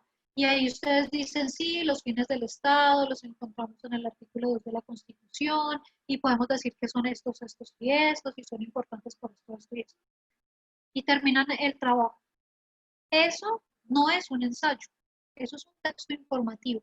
¿Por qué es un texto informativo? Porque plantea una serie de información, una serie de datos sobre algo, pero no es un ensayo.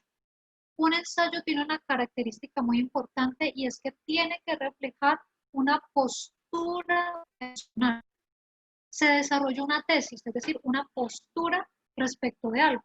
Entonces yo decir qué son los fines del Estado, en dónde están contemplados, las normas donde yo los puedo ver reflejados, no es un ensayo, es un texto informativo. En cambio, si yo tomo, por ejemplo, un trabajo donde me dicen, haga un ensayo sobre los fines del Estado, entonces yo podría ya ahí sí decir, bueno, sí voy a mencionar información de los fines, por supuesto, pero con una finalidad, y es mostrar mi postura. Que mi postura podrá ser, por ejemplo, que hasta el momento en Colombia los fines del Estado todavía no se han realizado en un 100%. Y ahí estoy mostrando una postura, es decir, estoy yendo más allá de presentar la información y la estoy presentando es con un fin específico que va a ser en este caso decir si han sido o no realizables esos fines del Estado. ¿De acuerdo? Entonces, noten desde ya la diferencia que tiene el ensayo con cualquier otro tipo de documento. Para las pruebas Saber Pro, mi recomendación es tengan muy en cuenta la estructura. Ellos van a medir, aquí se los ponía aquí en las recomendaciones, me estoy adelantando un poquito, pero a ustedes les van a medir que haya una estructura, es decir, que se refleje claramente una introducción, unos argumentos y unas conclusiones. Esa es la estructura básica del ensayo. Introducción, argumentos, conclusiones.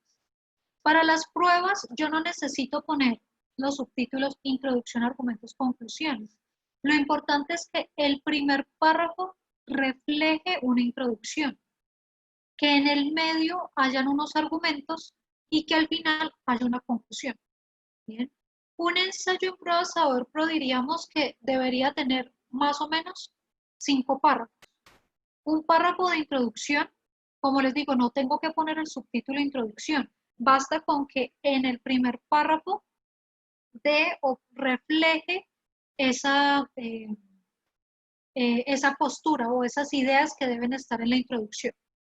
Lo ideal es que uno trate de desarrollar al menos 3 argumentos, ¿sí?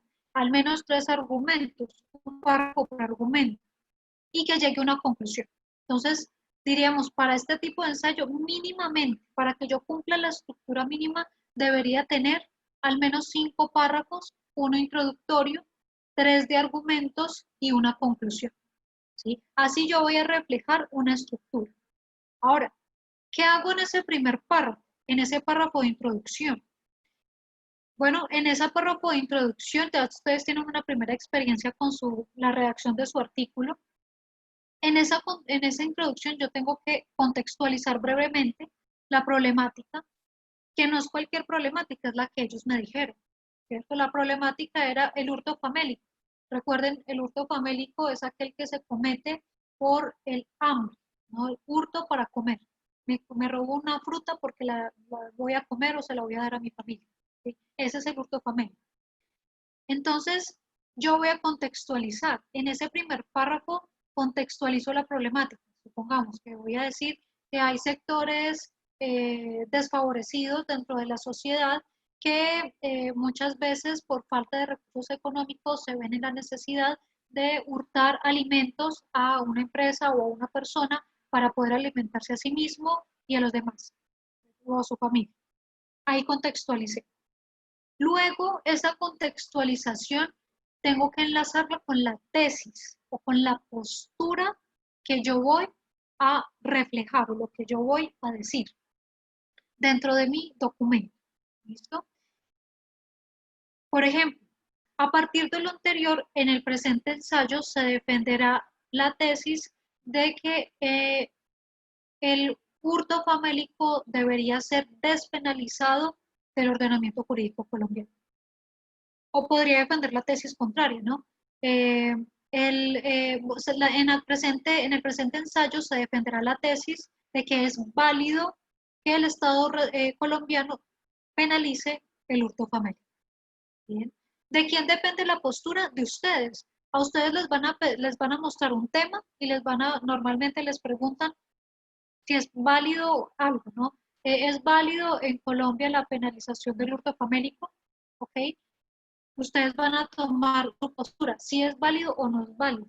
Indíquenlo en la introducción. En esa introducción ustedes muestran cuál va a ser su tesis, su postura frente al tema que les están pidiendo. Después de eso deben haber unos argumentos. ¿Qué son los argumentos? Las razones, los motivos por los cuales yo voy a defender mi tesis. Bueno, que si estoy diciendo que considero que debería ser despenalizado. Ok, argumento 1, supongamos, porque muchas de estas personas son el sustento de su familia y si los mandan a la cárcel, pues se quedan sin con qué comer. Porque este tipo de delitos surge de una problemática más grave que es la falta de garantía de los derechos del Estado. O, bueno, ya ustedes van pensando, ¿no? Eso es un ejercicio rápido que yo debo pensar, ¿por qué voy a decir que sí? Y tratar de plantear 3 líneas de defensa, es decir, 3 argumentos que voy a desarrollar en párrafos independientes. Yo les recomiendo que por efectos estructurales dividanlo en varios párrafos, no vayan a hacer un solo párrafo porque normalmente ahí se puede confundir las ideas. Es ideal que haya un párrafo de introducción, luego 3 de argumentos, es decir, 3 párrafos identificables que no mezclen ideas, sino que cada párrafo sea de un argumento independiente. Y el último párrafo, pues van a ser las conclusiones. ¿Bien? Las conclusiones que se desarrollarían y esas conclusiones, ojo, van a redondear las ideas que ustedes presenten. Y al final, pues indicarán si efectivamente eso ratificó o no su tesis. Por ejemplo, podrán decir, en conclusión, podemos ver que efectivamente el hurto famélico debería ser despenalizado porque es un delito, voy a redondear la idea, es un delito que surge de la falta de garantías del Estado, que además dejaría a la deriva una familia y que, bueno, tal cosa. ¿Sí? Entonces, redondeo la idea, no voy a repetir todo lo que ya dije, sino que lo sintetizo en un solo párrafo. Esa es la estructura básica del ensayo. Luego, a efectos de las pruebas, les dejo aquí las recomendaciones generales, pues son 40 minutos, no es tema libre, mínimo una página y máximo el espacio que se les dé en la carátula, controlar el tamaño de la letra. Digamos que también para las personas que escriban muy pequeño, ¿no? Porque hay que llenar mínimo una página.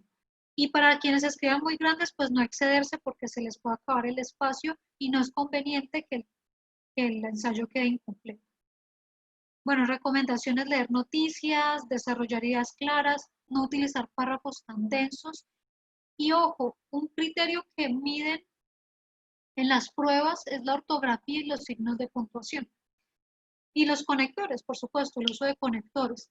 Les dejé en la plataforma Moodle un listado de conectores para quienes quieran revisarlos, pues les dejé ese material para que si ustedes están escribiendo pueden ver su lista de conectores en caso de que sientan que les está haciendo falta.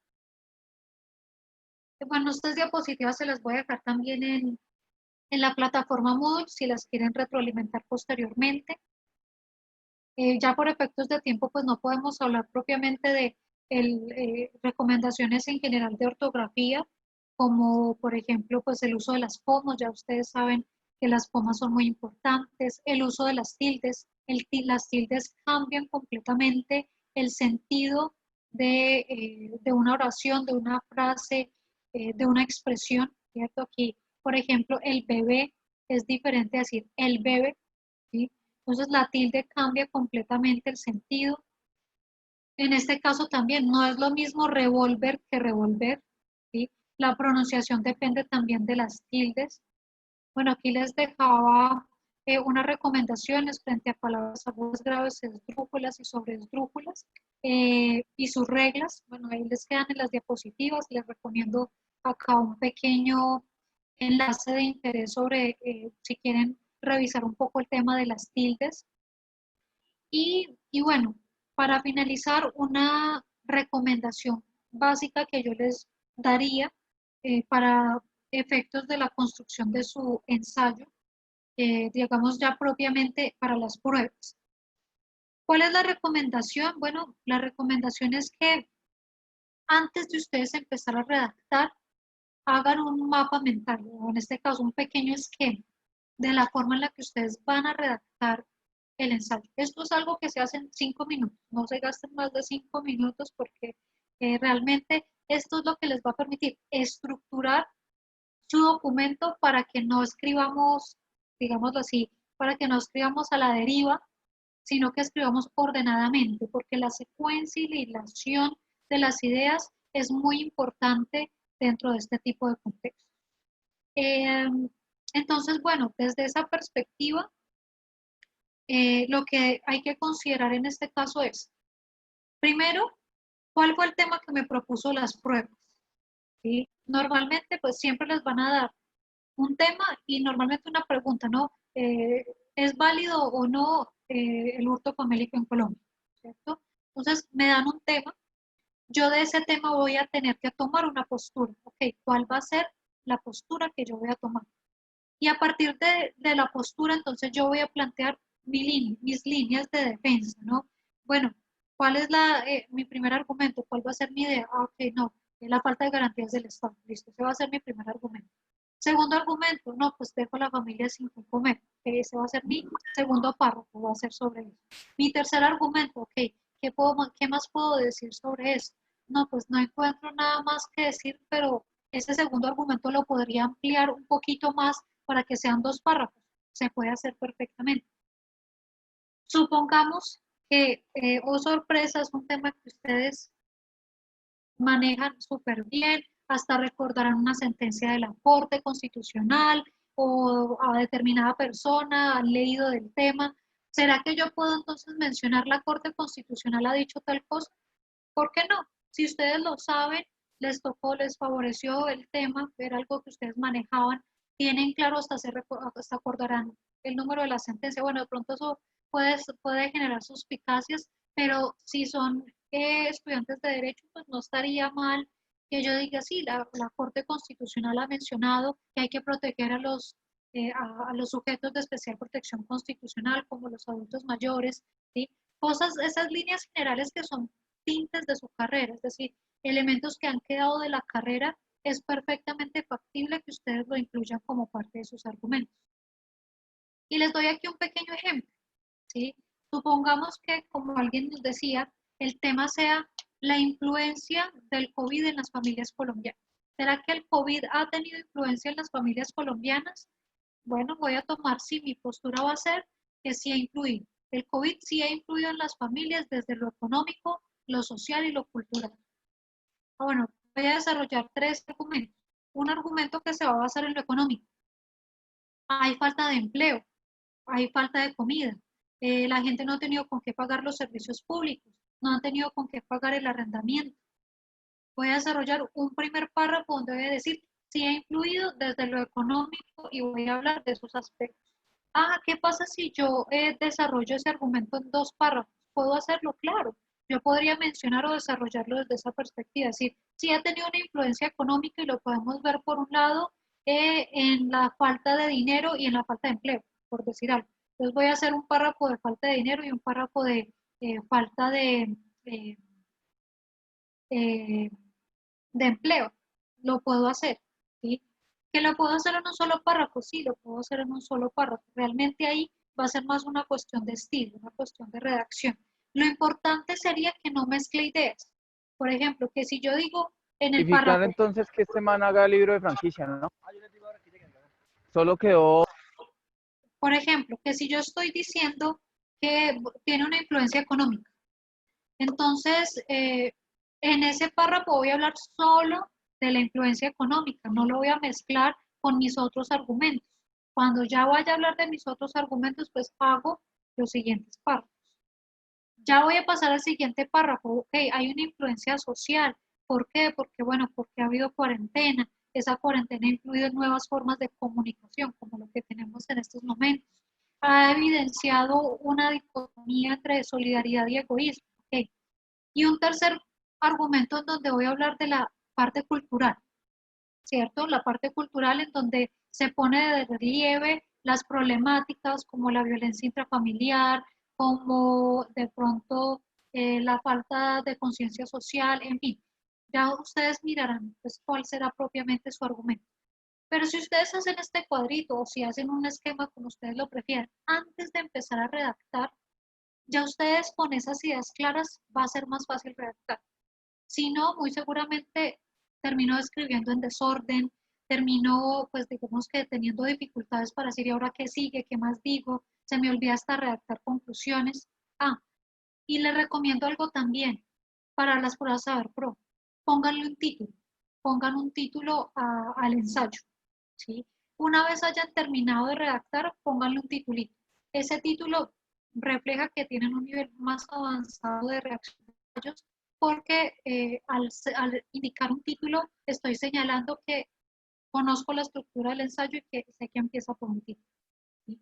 Ahora, el título es recomendable que lo hagan cuando terminaron el ensayo, o pónganlo provisionalmente y luego lo resaltan con lapicero. Bueno, aunque realmente solamente tienen un lápiz, ¿no?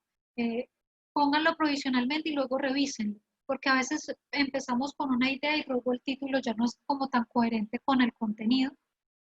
Si les da el tiempo, relean, revisen ortografía, revisen redacción, puntos, signos de puntuación. Bien, todos esos elementos que van a evidenciar pues, que hay efectivamente una buena percepción o una buena redacción. Bueno, muchachos, ¿alguna pregunta en relación con el ensayo?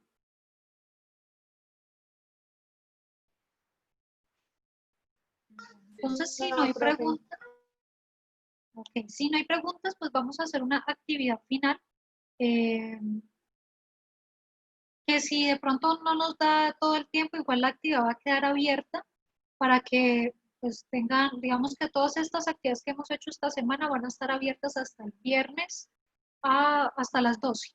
¿Listo?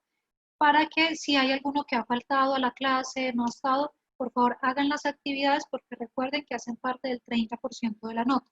¿Listo? Entonces no olviden esa parte. Aquí les envío el enlace. De todas formas, este enlace queda habilitado también en la plataforma Moodle. ¿Y qué van a encontrar? Bueno, esto es un ejercicio rápido. ¿Sí? Es un ejercicio rápido para que ustedes hagan un mini ensayito, ¿sí? Con base en un tema. ¿Sí? No tienen que hacer un tratado, no. Algo muy básico de acuerdo con estas indicaciones. Les recomiendo. Bueno, la idea sería que hiciéramos esa actividad, pues la estaba prevista para 15 minutos, que es justo el tiempo que nos queda, pero realmente quiero aprovechar estos 15 minutos para, digamos que aclarar algunas cosas de la entrega del viernes, ¿no? Entonces les dejo la actividad, como les digo, es una actividad sencilla, se deja un tema y se da un tiempo para que ustedes lo escriban un ensayito, es un ejercicio breve, no es un mega ensayo, es más o menos que sigan estas mismas líneas, ¿no? 3, 4 párrafos que reflejen una estructura de un ensayo. Les recomiendo partan de hacer este pequeño ejercicio, hagan primero su esquema y luego sí redacten el ensayo. Es como una especie de práctica para poner, pues digamos que en obra lo que acabamos de mencionar. Bueno, ¿alguna pregunta hasta aquí?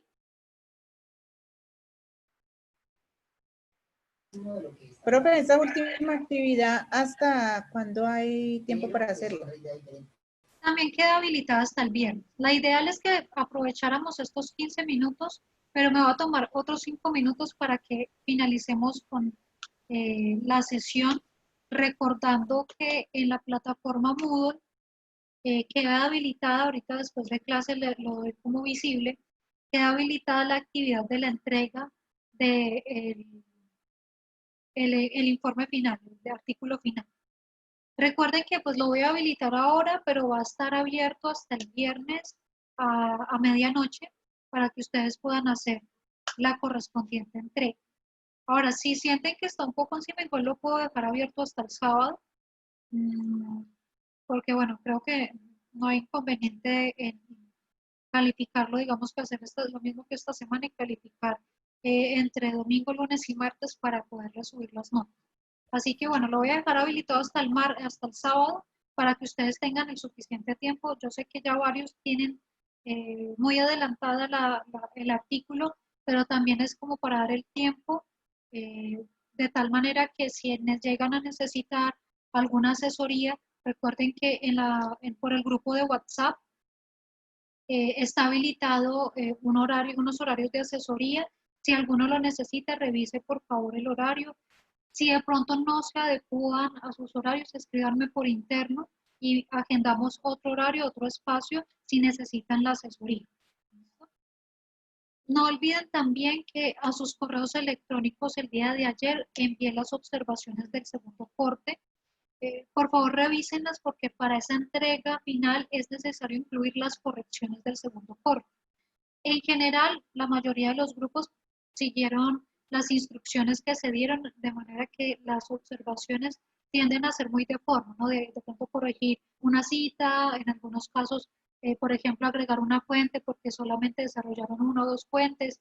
Entonces, pues son observaciones muy puntuales que, insisto, si tienen alguna duda, igual podemos agendar una asesoría. No olviden también pues que están, o ya clarificamos cuáles son los puntos que van a entregar. Empieza por título en español y en inglés, los autores, que es nuevo para este corte, el resumen y las palabras clave, con su traducción, abstract y keywords. A continuación la introducción con sus correcciones, si es que las hay. Luego el capítulo 1, que son los marcos referenciales, marco legal, marco jurisprudencial, marco teórico conceptual y estado del arte, con sus correcciones, si las hay. Y lo nuevo, pues es lo que viene a continuación. El capítulo 2, que es el desarrollo de los objetivos específicos, y el capítulo 3, perdón, del primer objetivo específico, y el capítulo 3, que es el desarrollo del segundo objetivo específico. ¿Cómo redactan sus objetivos específicos? Recuerden que no es pegar los instrumentos de recolección de información o sus fichas bibliográficas. No, eso no es el desarrollo de los objetivos específicos. Los objetivos específicos se desarrollan o se escriben como un texto continuo. La información que ustedes han extraído, si han usado las fichas, pues es información que se emplea para redactar esos párrafos. Recuerden que cada capítulo tiene mínimo 3 páginas, ¿no? Obviamente estamos utilizando el interlineado 1,5 y estamos empleando el tamaño 12, digamos, formalmente, como lo manejamos en el segundo corte. Son 3 páginas. En esas 3 páginas, ¿qué voy a hacer? Voy a desarrollar el objetivo. ¿Y eso qué significa? Fíjense en su objetivo, en la información que me dice que debe desarrollar. Que me dice, voy a identificar los mecanismos de reforma de la Constitución. ¿Ok? ¿Qué información voy a presentar ahí? Pues, ¿cuáles son los mecanismos de reforma de la Constitución que existen? Bueno, ¿cómo lo dice la Constitución? ¿Cómo están reglamentados? Porque ahí dice que los iba a identificar, entonces voy a mencionarlos y a explicarlos únicamente. Que si yo digo, bueno, aquí recordando temas, si yo digo que voy a identificar los factores que influyen en la deserción escolar, ¿qué voy a hacer? Bueno, voy a mencionar cuáles son esos factores y voy a explicarlos someramente. Si yo digo, mi objetivo es identificar las zonas del Quindío que están más afectadas por la megaminería, pues hablaré un poco del Quindío, de cuáles son las áreas que son de interés minero y pues plantearé cuáles son esas zonas mayormente afectadas. ¿Bien? Y bueno, pues finalmente, de acuerdo con el primer objetivo, pues observo esa información. Luego, para el segundo objetivo, es decir, para el capítulo 3, hago exactamente lo mismo. ¿Cuál es mi objetivo? Mi objetivo era examinar la jurisprudencia constitucional que habla sobre los asentamientos ilegales. Ok, ¿cómo desarrollo ese objetivo específico? Pues hablando de esa jurisprudencia constitucional. Bueno, la Corte ha indicado que los asentamientos, que las entidades estatales tienen que dar unas garantías a las personas que están en los asentamientos ilegales, que tienen que hacer esto, esto y esto, y eso lo dijo en tal sentencia. En fin, ustedes empiezan a mostrar de acuerdo con la información que mi objetivo dice que tengo que mostrar. Mi objetivo me dice que yo tengo que mostrar las garantías que según la jurisprudencia constitucional se deben ofrecer a las personas que están en los asentamientos ilegales. ¿Qué hago en ese capítulo? Escribir sobre eso, escribir cuáles son esas garantías, en qué sentencias se han encontrado. Alguien dirá, yo puedo agregar un gráfico o un cuadrito, pueden hacer, pero el cuadrito o el gráfico no debe ser lo único que debe estar en ese capítulo. Yo tengo que explicar esa información, tengo que hacer un parrafito inicial de introducción a esa información y ahí sí hablar de lo demás. ¿Bien? Luego no olviden que hay un apartado de conclusiones ¿qué debo hacer en esas conclusiones? Sintetizo la información. Les decía a alguien, yo les recomendaría que si quieren hacer las conclusiones de manera efectiva, pues planteo un párrafo donde concluyo la información del primer objetivo específico, un párrafo donde concluyo lo que hice en el segundo objetivo específico y un último párrafito en donde respondo a la pregunta de investigación. Lo más importante es, si ustedes tienen investigaciones de solo 2 objetivos específicos, las conclusiones que tienen que presentar deberán ser conclusiones totales. ¿Por qué? Porque ejecutaron completamente el proyecto al haber ejecutado sus 2 objetivos específicos. Entonces, deberían tener conclusiones totales y deberían responder a su pregunta de investigación. Si su proyecto es de aquellos que tienen más de 2 objetivos específicos, recuerden, ustedes van a entregar igual los 2 primeros, pero las conclusiones van a ser conclusiones parciales. Parciales de acuerdo con la información que recolectaron en los 2 primeros objetivos específicos. Bien, pueden dejar entrever cuál sería la posible respuesta, pero partiendo de la base de que habrá que recolectar más información para validar esa respuesta. Bien. Después vienen las referencias bibliográficas. A varios de ustedes les recomendé, ojo que están incompletas las referencias bibliográficas. Recuerden que en las referencias bibliográficas yo debo incluir todas las fuentes que yo haya citado textualmente o que haya parafraseado. Eso significa que en las referencias bibliográficas debería tener mínimo 12 fuentes. ¿Por qué? Porque empleé 3 fuentes por marco, eran 4 marcos, debería tener mínimo 12 fuentes. Es decir, 12 rengloncitos, porque ustedes citaron o parafrasearon 3 leyes o 3 decretos, 3 jurisprudencias, una persona en la Escuela del Derecho, citaron 2 fuentes para efectos de los conceptos relevantes, citaron 3 investigaciones. Entonces, mínimo en las referencias bibliográficas deberían haber 12 fuentes. Algunos trabajos tenían solamente 3, 4 fuentes. Entonces, ojo que en las referencias deberían ir al menos esas 12 fuentes. Ay, ¿por qué por qué Word no me hizo las 12 fuentes? Muy seguramente porque en el Word, pues yo no seguramente alguna parafraseé o alguna fuente la hice manualmente y por lo mismo pues no va a estar reflejado en la herramienta de Word. Bien, entonces ¿qué me toca? Pues agregar manualmente esas fuentes en las referencias bibliográficas. Y no olviden que como anexo al trabajo se presentaría la tabla de contenido y para eso pues se practicaría lo que estuvimos trabajando en una clase de la semana pasada sobre las titulaciones. Bueno, muchachos, ¿alguna pregunta? No, profe, yo creo que nos van a surgir cuando empecemos a terminar el trabajo. Ok. De todas formas, no olviden, voy a dejar habilitada la plataforma Moodle hasta el sábado a las 12 de medianoche. Entonces, si de aquí a esa fecha pues llegan a necesitar una asesoría, igual me pueden escribir, así no sea pues digamos de estas fechas que les di, pues me escriben si lo llegan a necesitar, igual pues podemos buscar un espaciecito. Y de la misma manera, pues también recomendarles, muchachos, revisar las observaciones que les dejé.